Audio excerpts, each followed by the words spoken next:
সে যেহেতু তার যত অপকর্ম যা অপরাধ সে এই ভূখণ্ডে করেছে, সুতরাং তাকে তো এখানে ফিরে আসতেই হবে, বিচারের সম্মুখীন হতে হবে। আর সাধারণদের জন্য যেটা হয়েছে তার জন্যও সেটা হবে, এবং তার অপরাধের মাত্রা অনুযায়ী তাকে সেই শাস্তি অথবা তা শাস্তি হবে না, দেশে ফিরে আসতে হবে তাকে। এই যে আমরা ডক্টর ইউনূসের সরকারের বিরুদ্ধে যে ষড়যন্ত্র হচ্ছে, নতুন তরুণদের দলের বিরুদ্ধে ষড়যন্ত্র হবে, কিন্তু ওরা যখন এগুলিকে পাশ কাটিয়ে কাটিয়ে এগোতে শুরু করবে, তখন কিন্তু তারা একটি ভালো সমৃদ্ধ জায়গায় পৌঁছাতে পারবে। আমি তাদের জন্য অসম্ভবভাবে আশাবাদী এবং তাদের জন্য দোয়া করি। এই সরকারকে কতদিন সময় দেওয়া প্রয়োজন বলে মনে করেন? এই সরকারকে আসলে কিছুটা সময় অবশ্যই দেওয়া দরকার। ডক্টর ইউনূস সাহেব বলেছেন যে জনগণ যতক্ষণ চাইবেন ততক্ষণ, এবং আরেকটি বলেছেন নির্বাচন কখন হবে এটা রাজনৈতিক সিদ্ধান্ত। এটা যেমন রাজনৈতিক সিদ্ধান্ত, কিন্তু আজকের বিপর্যয়টা হলো রাজনীতিহীনতার কারণেই। কিন্তু তাহলে রাজনীতিহীনতা বা রাজনৈতিক চর্চা কোথায় পৌঁছে গিয়েছিল যে ডক্টর ইউনূসকে অন্তর্বর্তীকালীন সরকারের দায়িত্ব নিতে হয়েছে? তাহলে আমাদের রাজনীতিটা সঠিক জায়গায় ছিল না। সেই রাজনীতিটাকে সঠিক জায়গায় আনতে হলে আমাদেরকে কিছুটা সময় দিতেই হবে। প্রত্যেকটা প্রতিষ্ঠান একেবারে ধ্বংসপ্রায়, ঘুষ, দুর্নীতি, আর ওটাকে কি বলে আরেকটা স্বজনপ্রীতি, এই সমস্ত কিছু মিলিয়ে আমাদের যে প্রশাসনিক স্তরগুলো আছে সেটা প্রত্যেকটি জায়গায় আমলাতন্ত্র থেকে শুরু করে সরকারি, বেসরকারি এবং কর্পোরেট শাখাগুলো পর্যন্ত, কর্পোরেট স্থাপনাগুলো পর্যন্ত একদম টপ টু বটম দুর্নীতিগ্রস্ত। এবং দেখেন একটা জিনিস, যে দেশে ঘুষ ছাড়া কোনো কিছু হয় না, হাসপাতালে ভর্তি হতে গেলেও দালালদের শরণাপন্ন হতে হয়। তো সেইখানে কিন্তু আমরা যদি একটি ভালো সুষ্ঠু নির্বাচনও করতে পারি, কিন্তু আমরা কিন্তু যে আশা করছি যে রাষ্ট্রের সবার জন্য সেবা, সবার জন্য নিরাপত্তা, সবার জন্য খাদ্য, সেই জায়গাটি কিন্তু আমরা করতে পারবো না। পারবো না কেন? রাজনৈতিক দলগুলোর ইতিহাসে তা বলে না। সুতরাং তাদেরও যেমন সময় লাগবে, শিখতে সময় লাগবে, এবং তাদের যে অভিজ্ঞতা চোখের সামনে যেটা ঘটে গেল সেখান থেকে আমি তো মনে করি রাজনৈতিক দলদের এখন এই সুযোগটা আরও বেশি করে দেওয়া উচিত ডক্টর ইউনূসকে, যে সমস্ত জটিল কাজগুলো উনি করে দিক, পরে একটা স্মুথ লাইন পাবো, সেটা ধরে আমরা পথ চলব। আমি মনে করি সকলের তাকে সময় দেওয়া উচিত। সেই সময়টা কতদিন? 1 বছর, 6 মাস? লোকে বলে যে 2 বছর, 3 বছর। কেন এমনটি বলে? রাজনীতিবিদদের উপরে সাধারণ মানুষের আস্থা উঠে যাওয়ার কারণ কি?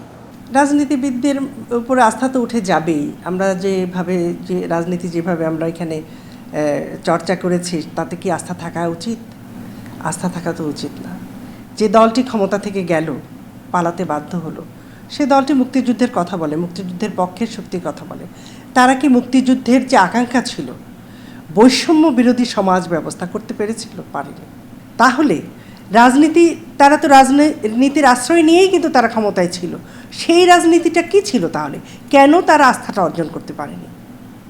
দেশ স্বাধীনের পরপরই আমরা পেছনে যাই, কেন ওই রাজনৈতিক দলটি যারা দাবি করে মুক্তিযুদ্ধের নেতৃত্ব দিয়েছিল, হ্যাঁ দাবি তারা করতেই পারে, কিন্তু মুক্তিযুদ্ধটা ছিল জনযুদ্ধ, সেখানে অংশগ্রহণ ছিল প্রতিটা মানুষের, কিছু মানুষ বাদে। হতেই পারে সমস্ত সংগ্রামে সবাই অংশগ্রহণ করে না, কিন্তু তারপরেও কি মুক্তিযুদ্ধের যে বাংলাদেশ সেটা কি প্রতিষ্ঠিত হয়েছিল? সেটা কিন্তু প্রতিষ্ঠিত হয়নি। মুক্তিযোদ্ধারা অবহেলায়, অসচ্ছলতায় জীবন দিয়েছে, প্রাণপাত করেছে। তাদেরকে কিন্তু সেই অর্থে সমস্ত মুক্তিযুদ্ধের কথা বলবো, কতজন মুক্তিযোদ্ধা ছিল আমাদের? খুব বেশি ছিল না, কিন্তু তাদেরকে কোনো রকমভাবেই সেই সময় পৃষ্ঠপোষকতা দেওয়া হয়নি, স্বীকৃতি দেওয়া হয়নি। আমরা দুর্ভাগ্যের বিষয়, মুক্তিযুদ্ধ যারা সংগঠিত করলো, অন্যতম সংগঠকদেরকেও তো আমরা মূল্যায়ন করিনি। তাহলে রাজনীতির প্রতি আস্থাটা কোথায় থাকবে মানুষের? স্বাধীনতার সপক্ষের কথা বলে বলে এটাকে শুধুমাত্র একটি ক্রেডিট কার্ডে পরিণত করেছে, যেটা ব্যবহার করে তারা নিজেদেরকে অর্থবান করেছে, প্রতিষ্ঠিত করেছে এবং ক্ষমতায় থাকার স্বপ্ন দীর্ঘায়িত করেছে। এর বাইরে কিছুই করেনি। এই জন্য রাজনীতির প্রতি যে আস্থাটা, সেটা কিন্তু সংকটে পড়েছে।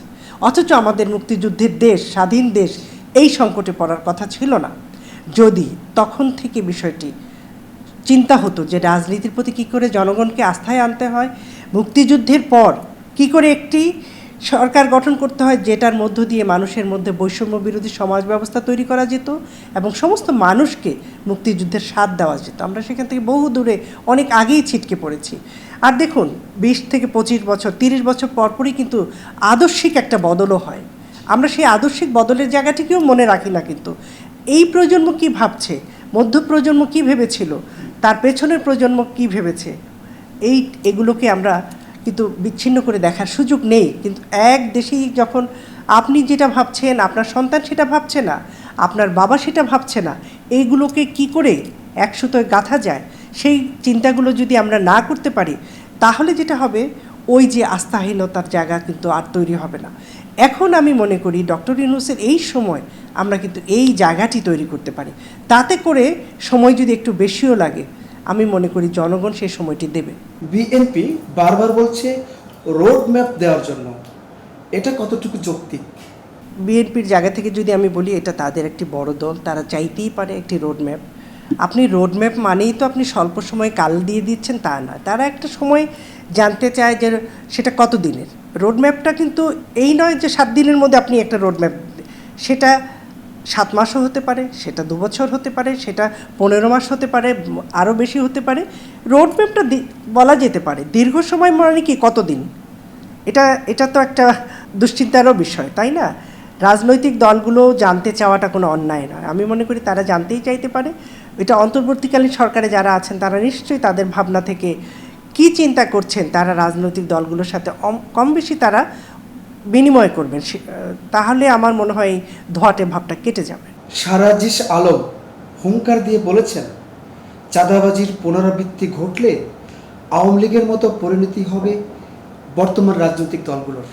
সার্জিসের বক্তব্যটা এক সার্জিসের বক্তব্য বলে আমি ধরবো না, এটা ধরবো এটা সবারই কথা, যে কোনোভাবেই যদি আমরা অধৈর্য হয়ে যাই অথবা আমরা সুশাসনের কথা না চিন্তা করি তাহলে কিন্তু পরিণতি সব রাজনৈতিক দলকে ওই বিষয়টি ভাবতে হবে। আমাদের আমি আগেই বলেছি প্রাতিষ্ঠানিক এবং সাংবিধানিক জায়গাগুলো আসলে আমরা গড়ে তুলতে পারিনি, না পারার কারণে সংখ্যাটা থেকেই যায়। যদি আমাদের নির্বাচন কমিশন শক্ত হতো বা সাংবিধানিকভাবে যে শক্তি এবং যে ক্ষমতা তাদের রয়েছে তার যদি প্রায়োগিক অর্থে তারা যদি শক্তিমান নিজেদেরকে প্রদর্শন করতে পারতেন তাহলে কি হতো, এই কথা হতো না, সার্জিসকে এই কথাটা বলতে হতো না। আজকে সার্জিসের মতো তরুণ, ওরা রক্ত দিয়েছে, প্রাণপাত করেছে, এখনও রাস্তায় তারা তো তাদের একটা ভয় আছে না, এতগুলো ভাই হারা হয়েছে তারা, তারপরে তারা যদি একটি সুব্যবস্থাপনা না পায়, সুবন্দোবস্ত না পায়, আমি রাষ্ট্র বন্দোবস্তের কথা বলছি, কে হলো ব্যক্তি কে হলো সেটা নিয়ে আমাদের কোনো দরকার নেই, বন্দোবস্তটা যদি সঠিক হয় তাহলে কিন্তু রাষ্ট্রটা সঠিকভাবে চলবে। সুতরাং সার্জিসের হুঙ্কার তো যথার্থ সবার জন্য। আমি মনে করি ও বয়সে যাই হোক আমরা কিন্তু তাকে ভয় পেতে হবে, তার কথাটি আস্থায় নিতে হবে, আমলে নিতে হবে। দলটি নিষিদ্ধের দাবির বিষয়ে আপনি কি বলবেন? আওয়ামী লীগের কথা বলছি। রাজনৈতিক দল নিষিদ্ধ এই বিষয়টি আমি ঠিক এইভাবে আমি বলতে চাই না। রাজনৈতিক দল নিষিদ্ধ হবে কেন? একটি দেশে একটি রাষ্ট্রে অনেক রাজনৈতিক মতামত থাকবেই, তারা ভালো করেনি খারাপ করেছে সেটা তো জনগণ বিচার করবে। সুতরাং নিষিদ্ধ করে আইনগতভাবে নিষিদ্ধ করার খুব জরুরি প্রয়োজন আমি দেখি না। যা কাজ করেছেন, যা কিছু ঘটনা হয়েছে, ভালো হলে ভালো আর মন্দ হলে মন্দ, সে ভার তো জনগণের উপর আছেই। খুব দেরিতে হলেও তো তারা সেটার দায় নিয়েছে, তো অপকর্মের দায় নিয়েছে না। সুতরাং তাদেরকে ভবিষ্যতে ভালো করলে তারা ভালো লোকে সাধারণরা গ্রহণ করবে, না করলে আবার এইভাবে বিতাড়িত করবে। নিষিদ্ধ করার কোনো প্রয়োজন আমি দেখি না।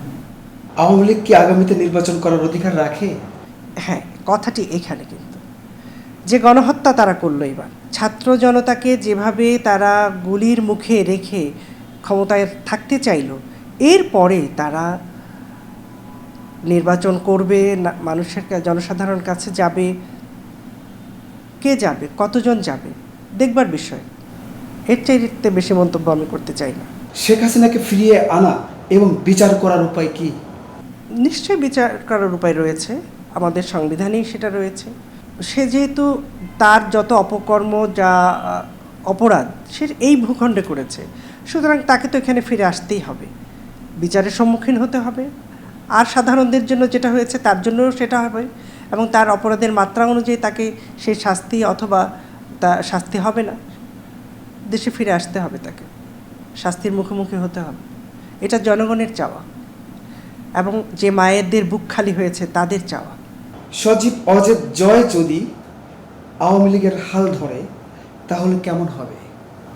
সজীব ওয়াজেদ জয় আওয়ামী লীগের হাল ধরে খুব সুবিধা হবে না। সে তো মায়েরই সন্তান, বরঞ্চ এই দলটি ঐতিহ্যবাহী একটি পুরনো দল, এর অনেক ত্যাগী নেতা রয়েছেন এবং যাদের সমাজে দুর্নাম নেই বা কোনো আতঙ্ক হবার কোনো কারণ নেই। ওই ধরনের কোনো নেতা যদি এগিয়ে আসেন তাহলে আওয়ামী লীগ পুনর্গঠিত হতে পারে। আমি মনে করি না সজীব ওয়াজেদ জয়কে দিয়ে সেটা সম্ভব।